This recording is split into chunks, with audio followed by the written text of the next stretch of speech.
beautiful beings of the universe. I'll be doing some good card readings from Paradise Found Oracle, and we'll be cleaning up some energy with this incense and the dice and these dices. Let's see what we get. Number six for love, joy, beauty, and abundance. And let's clear this energy with this beautiful stone that I have. Now let's shuffle. It's time to shuffle. It's time to shine and see what the angels want to speak through us today. What is the channeling like? So I got this card of self-worth. If you can see, there's a temple, and this talks of self-worth which is deep inside you. So the temple is the temple of the body, and within the body, at the center where you reside, the soul, the I am. You ask from that I am what you are. And if you feed that I am inside of you things of goodness, like I'm worthy, I'm intelligent, I'm genius, I'm rich, I'm super healthy, I'm super charged up, I'm here to make the world a better place, I'm here to uplift and take out people from the suffering, that's your I am. Do that to yourself. All those beautiful affirmations you can speak externally or internally. See, this idea of money and things and this lack mentality is basically from your own mind. You think that you have to work so hard, but actually you do not have to work that hard. It's just a shift in your inner self. And when that shift happens, you see whatever you need just comes out and it just flows very easily without you having to rush. Now things just come to you. And although you're working, but it's a breeze. To you, it doesn't seem like you're working a lot. To the external world, it might seem like you're working hard. You're a very hardworking person. But to you, life is a breeze because you just flow like water. You have become water, the water element. And I shuffled, and the next card that came is 29, victory. So you see this man with nicely clothed suit and fairly trimmed hair and beard and mustache. This is victory. So it's your time to be victorious in whatever endeavor you are trying to work towards. So just go ahead and make some moves if you want to. This one is Law of One.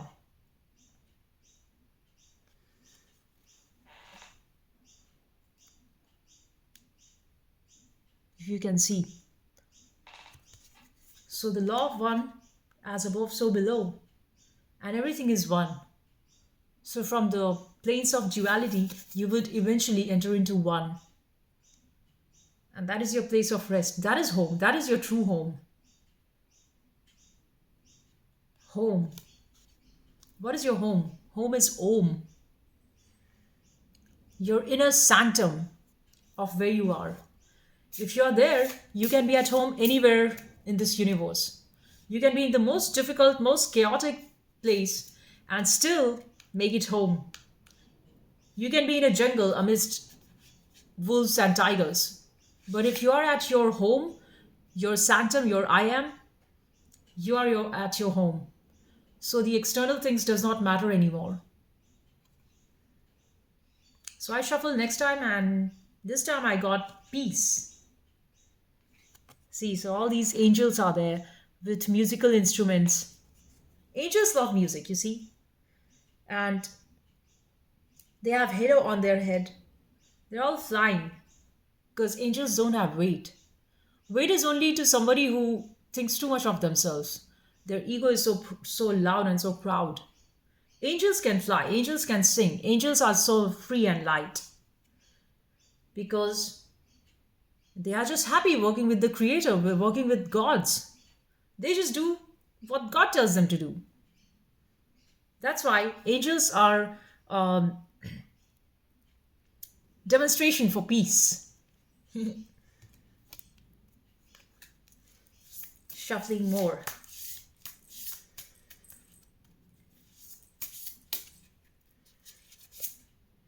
Okay, so this one is Heaven's Gate. So in here it looks like there is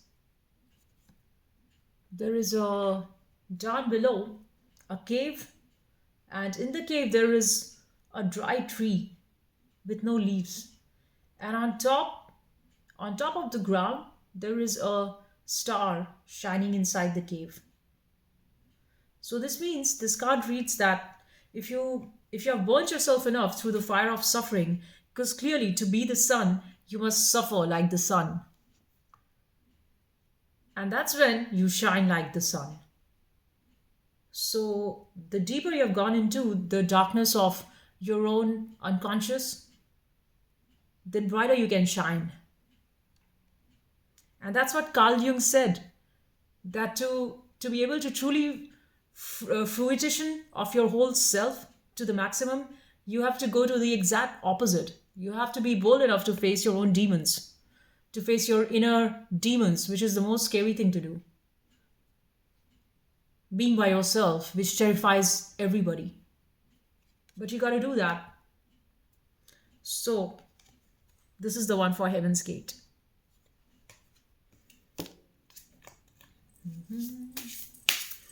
Next reading. I enjoy doing this. In fact, I enjoy doing anything that brings me in a state of flow. Singing, dancing, tarot reading, or making some art, listening to a good podcast, documentary, or even doing cleaning sometimes. Yeah. Wow, this is beautiful card. This is number 15, The Great Work. And you can see all these wheels are there. So many wheels are there of different patterns. So this means you know the work that you're called for, because everybody born on the planet is called for a certain type of work. And it's not about uh, boring work or interesting work. It's just important for you. So for example, if your calling is to be a plumber, that might seem very boring to somebody else who's a scientist. They might think this is such a boring thing. But to that person who's fixing the broken things, they might see to them that as an art. So the scientist finds a lot of joy in studying. And the scientist, if he's only interested in making his research patent and copyrighted, and if he's only interested in the end goal, that how much things I'm going to get out of it, then he's not going to be very happy with it. But if he's happy with the observation, the things that he finds excitement in the newness of stuffs. So that is awesome then, because now you're not you're on the journey and you are enjoying the journey. It's like sitting in the train with beautiful views. I remember when I went to Switzerland and I was going through Jungfrau Pass, and you're in this beautiful Alps and you look around to the enthralling beauty of nature. How beautiful is that?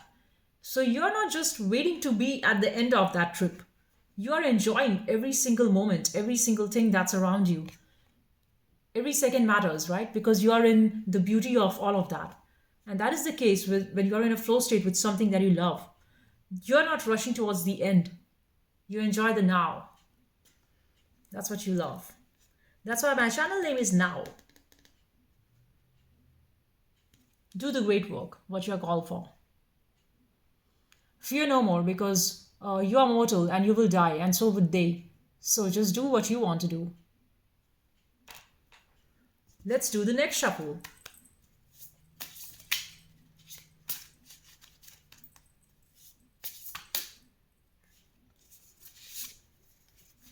Dream time. Wow. This is so much from the Australian Aboriginal Dream Time. And there is this colorful snake. Basically, they dream, and all of these animals dream of a better world. And finally, they make it happen. Maybe I'll make another video about original Aboriginal dream work, dream time. And that's why you see the Aboriginal art is so beautiful. They're the way they use colors and even their merchandise, the way they dress up, the way they do their face paintings. Everything is so exquisite about those Aboriginal people. And that's so raw and so real, so crude. If you're an old soul, you would definitely love being around these type of arts and reading about the cultures.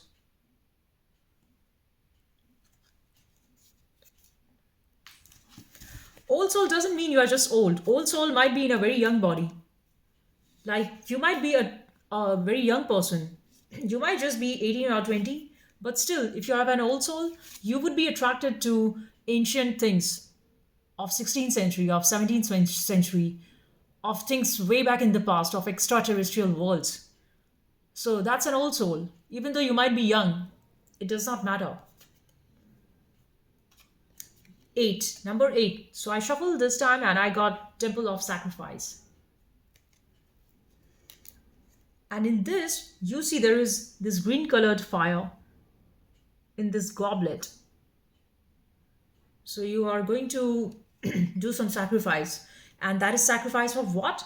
That is sacrifice of your lower self. That is you letting go of things that does not serve you. Even if that means material loss at a physical plane, you just let go because things don't serve you anymore. Even that might mean loss of family. Your family doesn't like you because you are yourself. They think you're crazy. You don't care because to you, what matters is your authenticity. So you let go. That might mean loss of friends and relationship. Because know that if you have a partner who is not aligned to you vibrationally, and you might just go on spending time with them, but deep down you know that no, they are not meant for me. So let that go. But if you have somebody who's your vibrational match, by all means cherish that. Then you are truly lucky. Then that is beautiful.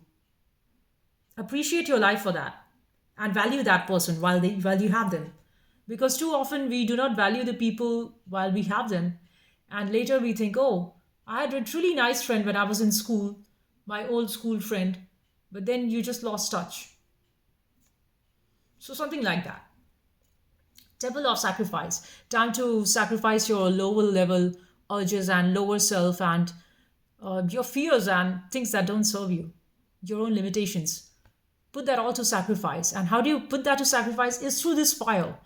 So you do an offering. It's like in Hinduism, we do lots of yajna and puja, home. We call it home.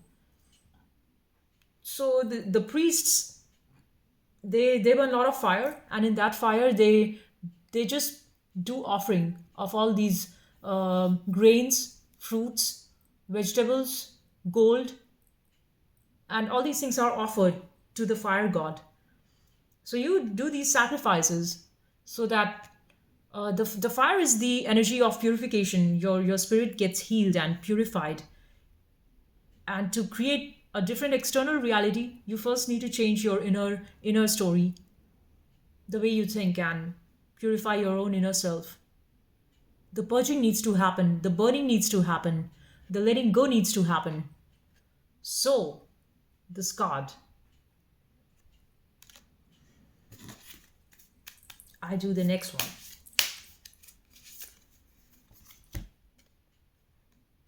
Another beautiful card with lots of colors. 32, self mastery. So you need to learn to work on yourself. And whatever is your calling, make that perfect. And that's not a one action endpoint. You would need to do that thing every single day. And whatever your inner self tells you to do, in order to be at the next level, you need to prepare. So it's like you get a homework from inside of yourself that tells you, do this. And you then have to study. There's a lot of study in this act of self mastery. You just cannot know all about yourself, about the skill, without work. See? But the thing is, here I wanted to say this like,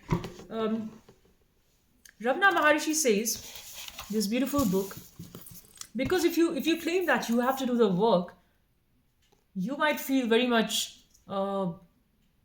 challenged and limited because you feel there's just too much to do and it's so much overwhelming. So Ramana Maharishi, this beautiful book that I'm holding, in his the collected works of Sri Ramana Maharishi, and he says that you are actually not the doer. So lots of devotees. Ramana Maharshi was an enlightened sage of India from Tiruvannamalai, Tamil Nadu. So a lot of people who were his devotees, they went to him to ask for what sort of practice should I do so that I can enlighten myself, so that I can know who I am. So he said, do nothing, just be quiet. But then the person said, but my mind is racing all the time. My mind is restless by the external world. It does not let me be at peace. So he said, then inquire, who am I? So there is this I which is troubled by this noise of the world. So who is that I actually? So you discard everything external to you. Like you have the home, but you're not the home, right? So you have this home where you live, but you're not actually the home. You say, I have a home. I have is different than I. So the way back is stripping down everything in excess and coming back to the seed, I. It's like a tree growing from the seed. So without the seed, the tree cannot be. Now the tree is very massive with so many trunks, so many fruits, so many leaves on it, so many branches on it. But all of that initially started from the seed. So the seed is your seed consciousness. I am. I. And sitting with that I, you feel that